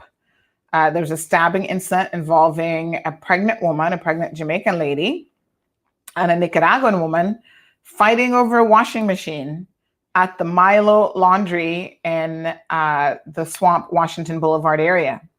Eyewitnesses claim that the Jamaican woman was the aggressor and that she broke a bottle during an argument that proceeded to attack the other patron. A hot mess is all I can say, folks. Sounds crazy.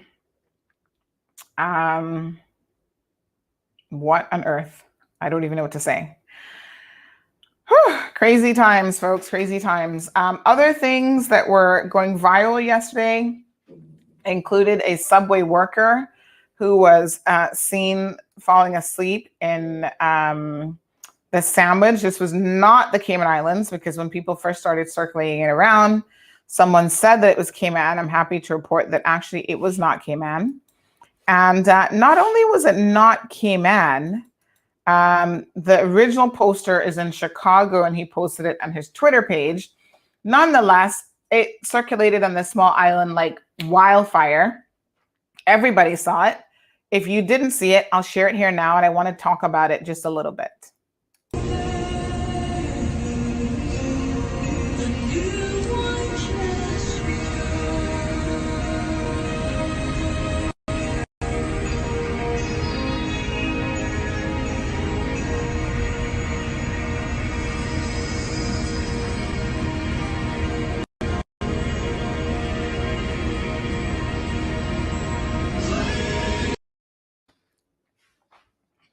So the poor lady is making a sandwich and she falls asleep literally head first in the sandwich. Now, can I tell you, you have got to be tired beyond for that to happen.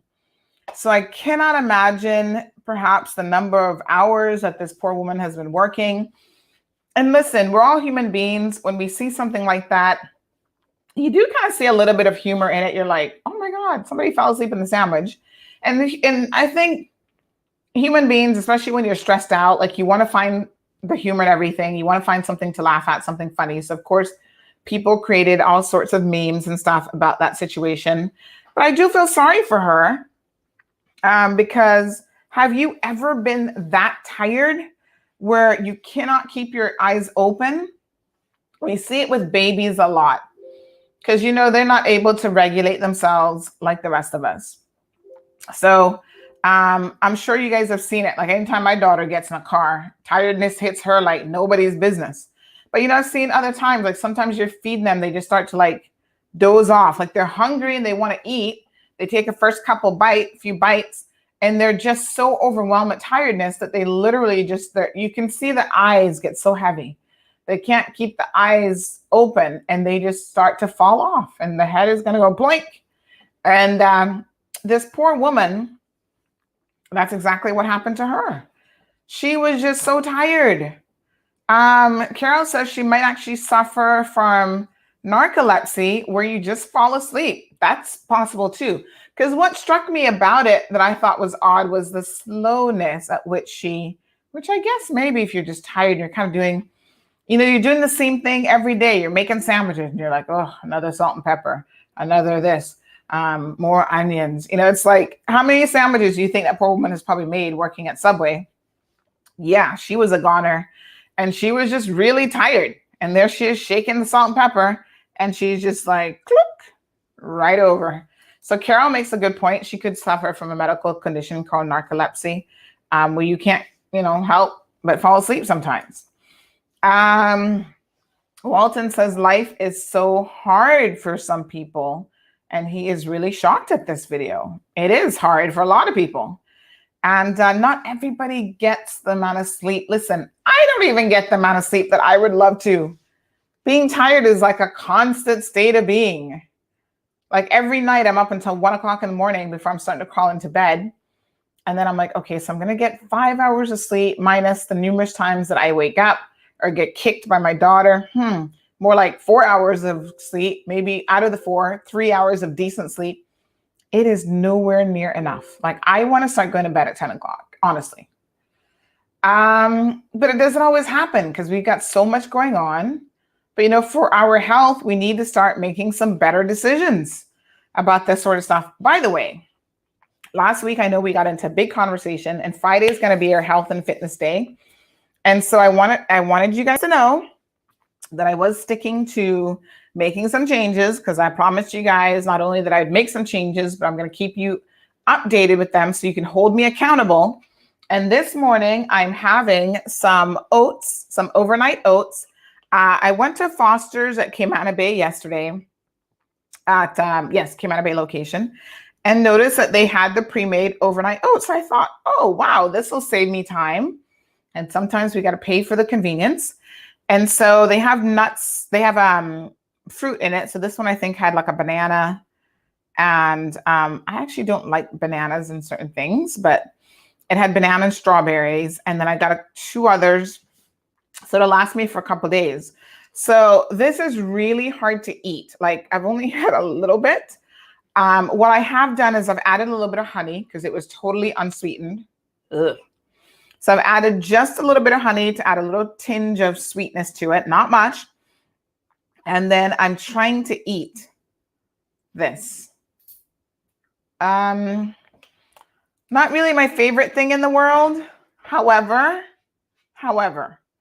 for health, I'm going to just say bottoms up, and I'm going to eat this oatmeal.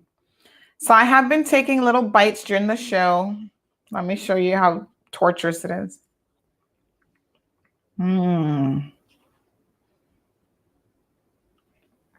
It's really not.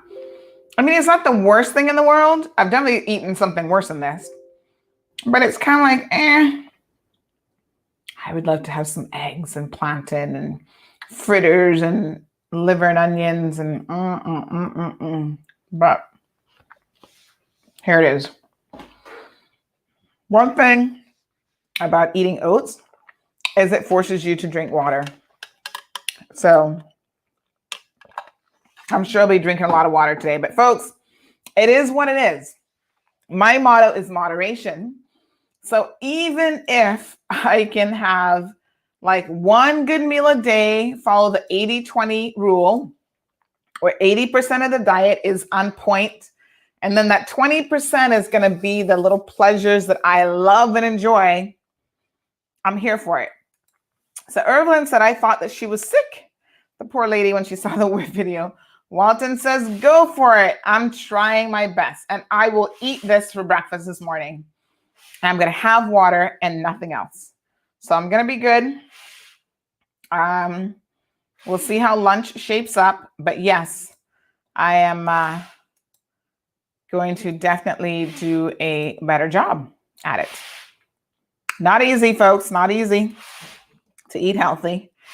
What is Coco doing behind me? Coco, what are you doing? I hear her sniffing at the door. Like, can I tell you guys something about Coco? Now, I've had Coco for over 10 years.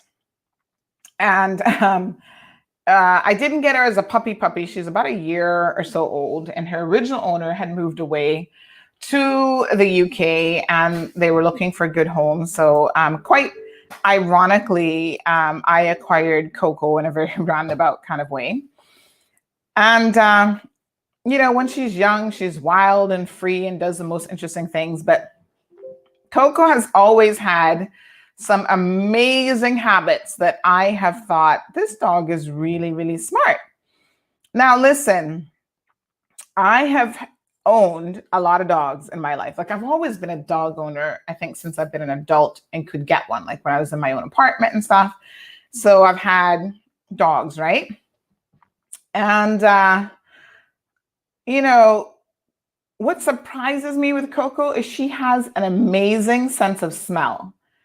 When you go to a lot of countries like Cuba, Honduras, they use very small dogs as their drug dogs. And everybody always thinks, well, you have to be like the Americans. You've got to use the, what do they call the German Shepherds and, these bigger breeds.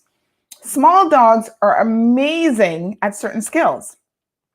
And Coco is one of those small dogs that I wish I had the money to put her like in a training program, because whenever she goes into a new environment and she goes into like a new room or whatever, she literally goes and sniffs out the entire room, like every single corner.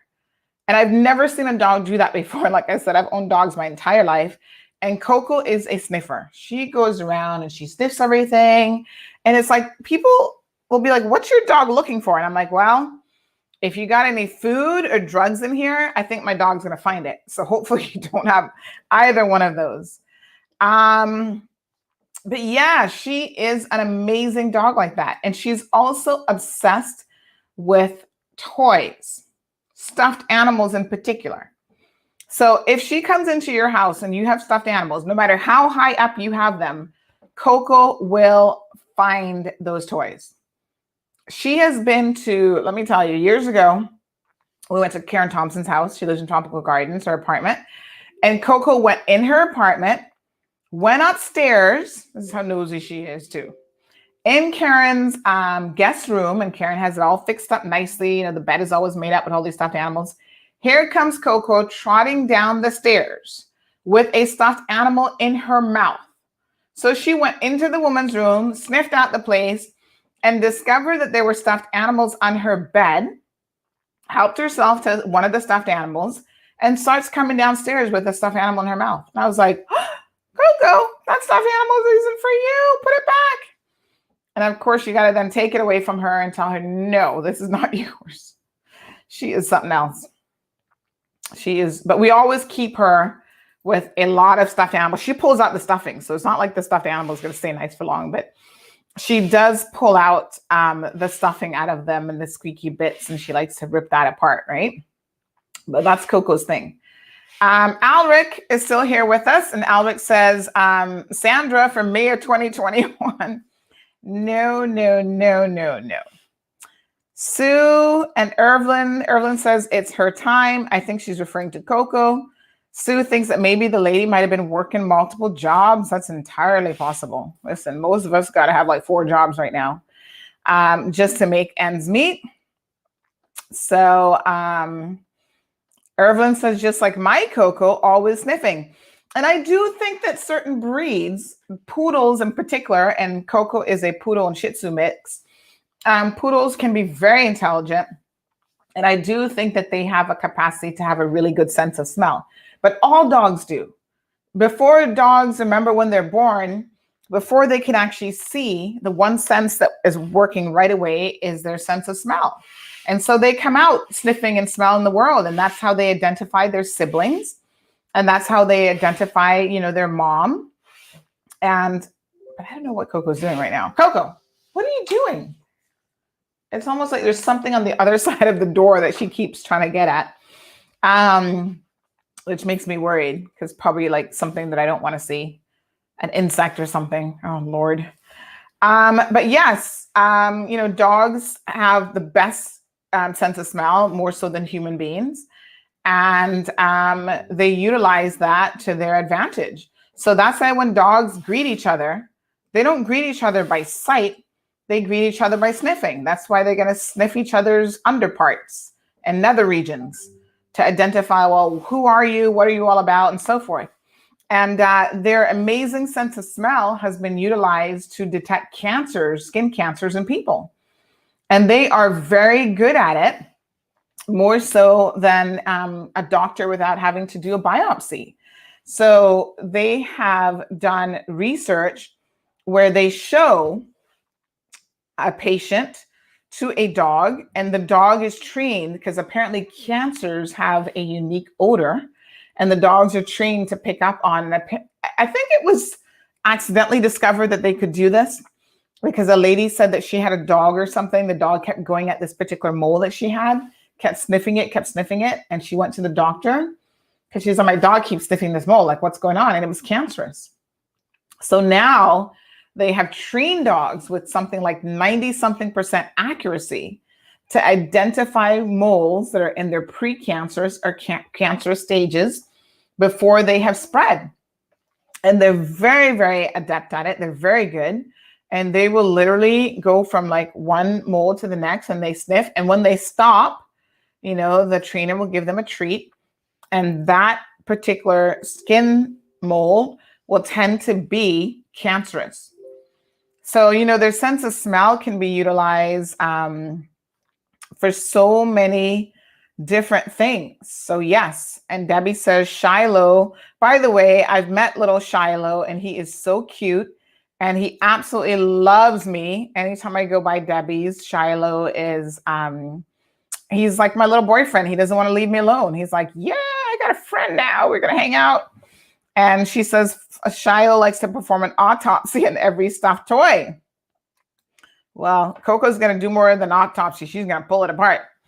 But yes, and I think that is how dogs can sense fear, is that they can smell fear. Because when you're fearful, you emit certain chemicals. And I think that's when dogs know that you're afraid. And likewise, they also know, I think, when someone is a friend. So they sense love. I don't know if love emits we know that people emit, pheromones when they're in love with each other. So maybe when we're pet friendly and we love dogs, when we see them, we emit a certain thing too, because dogs seem to know who their human friends are and who really loves them. Anytime I go out, like if I were to go by Debbie's house to be around Shiloh, when I come back home, Coco knows that I've been around another dog. She's like, oh yeah, I can smell that dog, or cat even. So speaking of dogs, this is a very, very sad situation. A little boy in Jamaica, I don't know if you guys saw this in our regional news section, was hospitalized after a vicious attack on him. I think he's only 5 years old. He was mauled by dogs in St. Anne on Sunday, and he had to be hospitalized. And they're saying that these dogs have a history of aggression. Of course, no one wants to own the dogs now, so who knows? But there's a story here. There's an interview with the pastor who transported the little boy to the hospital. Folks, let me warn you that the photos and video footage of this, I don't think Danica put the video in the my God. I don't think she put the video in the story, but there is a video in circulation of this poor child, and it's horrible. His skull is literally off. I don't even know how many dogs it was that attacked him. He's only 5 years old, and it's said that the dogs are known to make attacks on the walk in public, and it's been a long-standing area near Alexandria and St. Anne. And, apparently they've made after this little boy before, But this time they really rushed him and just about 8 dogs. And you know the thing with dogs, folks, they are pack animals. So they respond. If there's a leader in the pack and the leader starts something, the other dogs will join in. Kind of like human beings. That's why I think sometimes we're part of the animal kingdom, and we're not that far removed for some other animals, right? So they literally rushed this little boy and attacked him. And then it becomes a frenzy where every dog is trying to get in there and trying to attack. I don't know if you've ever been part of a dog fight or you've ever tried to part a dog fight before, but it is one of the most horrible things, even when they're fighting each other, to try to part them and to try to get in the middle of that, because they will often, in their heightened state, they will often attack you. And sometimes it's like, oh, well, these dogs are lovely and they're otherwise really nice. But when they're fighting, they are fighting to the death sort of situation. I have had 2 male dogs before. One was about 65 pounds and one was 35 pounds or so. And sometimes they would fight over their toys. Like they would, it's like living with anybody else. Sometimes people get on your nerves. The dogs would get on each other's nerves. And they would start fighting over a toy. They never really fought over food. But if one was playing with a toy, and sometimes it started as a little tug of war, and then it would get out of hand. So as a dog owner, I was always keen because I could sense after a while when a fight was coming. I could see the look in their eyes, the hair standing up on the back. I could see when things were going to turn for the worse. And so I would snap them out of it, because literally they get into this rage. And then once the fight is on, it becomes that much harder to part them. I imagine probably if you have kids, more than one child, this happens all the time, right? And so I have witnessed that for myself. I have seen it in action. And I remember with my little Rupert and Oscar, when they would get in a heightened state, I would put them in their own corner, like, hey, snap out of it. Like you literally had to snap them out of it. And a couple of times, early on, I didn't catch it in time and they would fight. And then trying to break it up, like I said, is not always the most pleasant thing in the world. It's like you need a cup of cold water to throw on them for them to be like, whoa, what are we doing? Why are we fighting each other? This is really my best friend, because they love each other. I mean, if you know that dogs can actually care and love each other, then you have an understanding, But despite that bond, there are times that they would fight. They were never really aggressive towards other people, although Oscar was the type of dog that I had to watch around children in particular, because he was a little bit passive aggressive. So like if a child had a plate of food in their hand and Oscar wanted the plate of food, he was going to take it. He was literally going to get up on his 2 back legs, knock the food down, knock the child over, not with the intent of attacking the child, but with the intent of just taking the food. And so he was always, I never had any issues with Rupert around people. He was with people, he was like a perfect dog. The most loving, you raised your voice at him, he was like, okay. He put his head down. He was just very controllable like that. Oscar, on the other hand, and this shows you how different, like dogs can have different personalities based on their breeding and different things about them genetically even, Oscar, on the other hand, was not particularly inclined to like you raising your voice at him. So if you raised your voice at Oscar, he was more likely to get more aggressive with you. So like they were very opposite in personalities in that way. And in fact, I'll never forget that one time my ex-husband at the time raised his voice at Oscar and kind of had him cornered, and Oscar really felt the pressure and he bared all of his teeth. And I've never seen one of my dogs do that, but he like bared all of his teeth to say, you need to get away from me because I'm about to attack you. And I was like, whoa. We need to de-escalate this situation. Back up from the dog. The dog just sent you a very firm warning that I'm uncomfortable with this situation. You're too close. I don't like your tone of voice. I don't like your body language, because dog picks up on all these things. I don't like your scent that you're emitting to me right now. And once I show you my teeth, the next step is I'm going to bite you. I've been bitten by a dog before. It was actually an accidental biting by a dog named Prince that I grew up with in Tampa. But Yeah, so, dogs are amazing in so many ways, but this story illustrates why it's very, very important to have dogs, stray dogs in your community, not be stray dogs. People need to take ownership of these dogs. You need to have your dogs spayed and neutered. You need to have them fixed. And if you cannot be a responsible pet owner, as we saw during the hurricane, which, by the way, I never had an opportunity. This was on my list since 2 weeks ago from thunderstorm Eta. And it's been coming up in my mind. And every time I'd put it on the show list, we would always get inundated with something else and I'd forget to mention it. So this is an ample opportunity for me to now address this issue, because this is an issue that is very important to me. If you cannot care for your dogs, and this was a Jackass of the Day photo that we had up. And I don't know who the owner of this dog is, but whoever the owner of this dog is, and there was numerous dogs like this around the world, you are the Jackass of the Day. You cannot leave a dog tied up during a storm so that when, several feet of water come in, this is what the dog is standing in. The dog can't lie down to sleep. It can't sit down to sleep in this water. It has to stand up the entire time. So imagine if that poor lady at Subway is so sleepy from overworking herself. How do you think your dog, after going through a storm with flying debris, we see the banana leaves in the background, the banana trees have fallen down, et cetera, et cetera. How do you think this poor dog is doing in the storm? You see how his tail is even positioned? This dog is fearful. So 2 things. If you are not prepared to be the type of owner that will be able to take care of your dog indoors when a storm hits, perhaps you do not need to have a dog, none at all.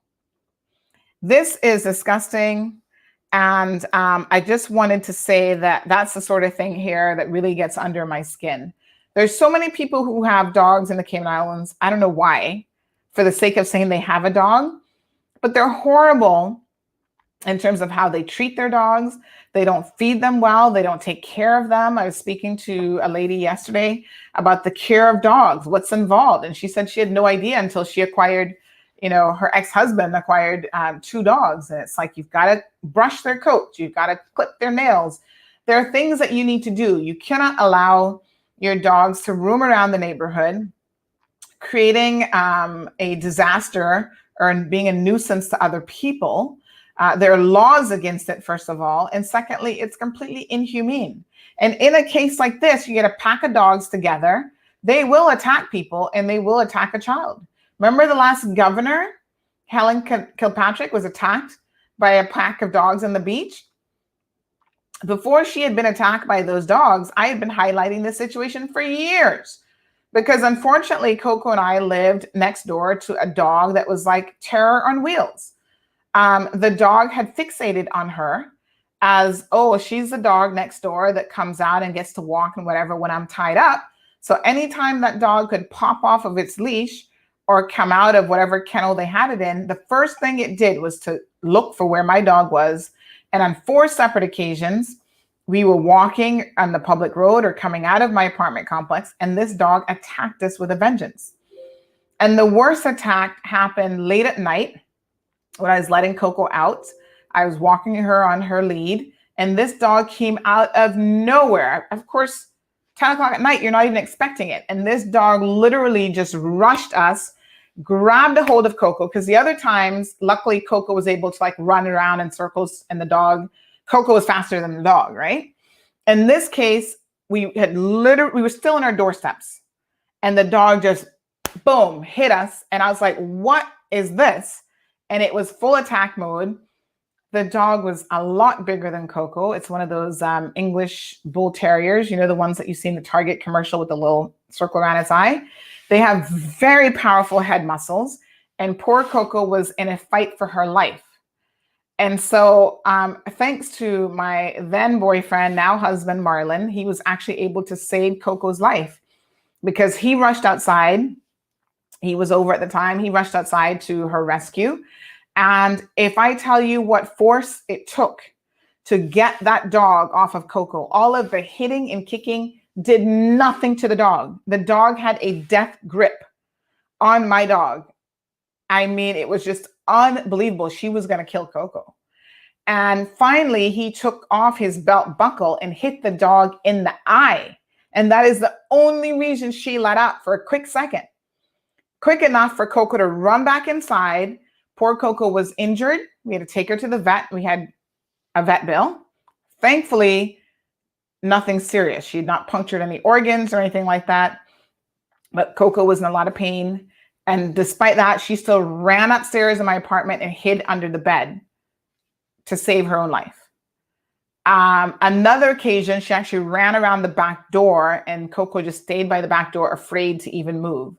And I tell you what, folks, if you've ever had a dog attack you, you will know that this is not something to joke about. And that's why I feel the pain of this family. There is an interview in the story with the pastor who helped to transport the little boy. Listen to it because it is just absolutely shocking, folks. Unbelievable what has happened to this child. And so I'm here thinking about, reminiscing about my 4 attacks, and it's bringing back a lot of memories. Folks, if you cannot be responsible pet owners, I know from my own personal experience that not all breeds of dogs and not all dogs are easy. The English Bull Terrier has a reputation for attacking smaller animals and killing smaller animals.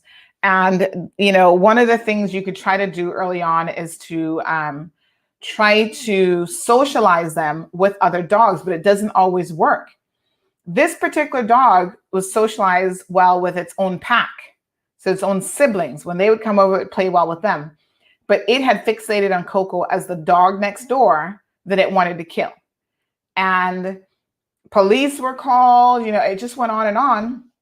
And one day the police came out and they said, you know, we come over here and the dog seems friendly to us. And I said, really? I said, that shows how much, how little you know about animals. Educate yourselves. And I said, let me show you what happens when my dog comes outside. So I'll never forget, this was Sergeant Brad Ebanks, I think was his name. He was at Bodden Town at that time. And I said, just stay right here. And I went inside my house, brought Coco outside. No line of sight. So the dog couldn't see Coco, but the dog could smell and sense that Coco was outside. And all of a sudden, the dog went berserk. And then the officer who'd been sitting there telling me that this is the cutest, cuddliest little bull terrier, solid 45, 50 pounds worth of meat, right? When he saw how that dog started to react once it knew that my dog was outside, then he said, oh, now I see. I'm like, really? You people really need to educate yourselves. I'm like, I've been telling you this forever. This dog is a clear and present danger. And do not think just because it's fixated on my dog that it can't get fixated on something else, like somebody's child in the neighborhood. You know, that's what happens. So eventually they ordered the removal of the dog temporarily until they could build a container that the dog could not get out of, because what kept happening is however they had the dog tied up, the dog would manage to get out. And you know, the ignorance of people, that lady, I think her name was Jackie, she's from Honduras. When we had to go to court for her to pay Coco's vet bills, because yes, she's going to pay for it, she ends up telling the judge that I was antagonizing her dog by bringing my dog outside. So I'm like, okay, I'm not allowed to walk my dog in a public street. I'm not allowed to come outside. My dog isn't allowed to come outside. I'm like, nobody's antagonizing your dog. You know, oh, well, my dog barks at the fence. I'm like, that's what dogs do. But what my dog will not do is attack a person or attack another dog. That will not be permitted. And not once, not twice, but on 4 separate occasions. And so, again, it comes down to ignorance. People have dogs. They don't know anything about them. They don't know anything about the breed. They think, oh, the dog is cute or the dog is going to be a good guard dog. They treat the dogs less than humane, horribly. They'll be full of ticks. One time, that same dog had so many ticks. It was a white dog, and you thought the dog was black because of the number of ticks that it had on it.